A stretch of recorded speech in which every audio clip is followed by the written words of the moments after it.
بسم اللہ الرحمن الرحیم الحمدللہ وقفا والصلاة والسلام علی من لا نبی بعد اما بعد میں حکیم محمد حنیف خان اور آپ دیکھ رہے ہیں ہمارا یوٹیوب چینل حکیم محمد حنیف خان۔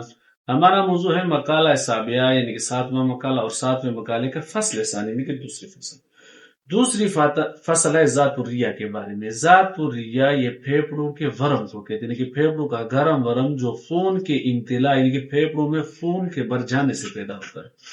علامت اس کی یہ ہے کہ مریض کو بہت شدید بخار ہوتا ہے، تیز بخار ہوتا ہے اور سانس لینے میں تنگی تنفس یعنی کہ سانس لینے میں اسے انتہائی شدید تکلیف ہوتی ہے۔ ایسے معلوم ہوتا ہے کہ گویا کوئی مریض کا گلا دبا رہا ہے، گلا گھٹ رہا ہے، اور رخسار اس کے ایسے سرخ ہوتے ہیں جیسے کہ گویا کہ آپ نے خود اسے رنگ دیا ہو۔ علاج اس کا یہ ہے کہ فصد باسلی کی جائے اور اس سے خون بکثرت نکالا جائے یہاں تک کہ حرارت بجھ جائے، اور آش جو کو لعاب سبغل اور بادام شیرین کے ساتھ پلائی جائے۔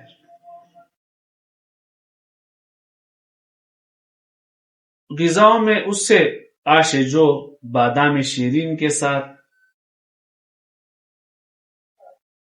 اور ٹھنڈے مثالوں سرد مثالوں کے ساتھ جیسے کہ خبازی اور دھنیا کے ساتھ سرد کر کے کھلائی جائے، اور سینے کے اوپر سندل گلے سرخ اور کافور کو برف کے ساتھ ٹھنڈا کر کے اس کی مالش کی جائے۔ فصل ثانی یہیں پہ اختتام پذیر ہوا۔ کل ہمارا موضوع ہوگا سل اور ذات الجم کے متعلق۔ تب تک کے لیے آپ سے حسب سابقہ کی طرح درخواست ہے کہ ہمارے چینل کو لائک شیئر اور سبسکرائب کریں اور ہمیں اپنی مفید مشورے سے کمنٹ میں بھی آگاہ کیجیے۔ اجازت دیجیے، اللہ حافظ، السلام علیکم ورحمۃ اللہ وبرکاتہ۔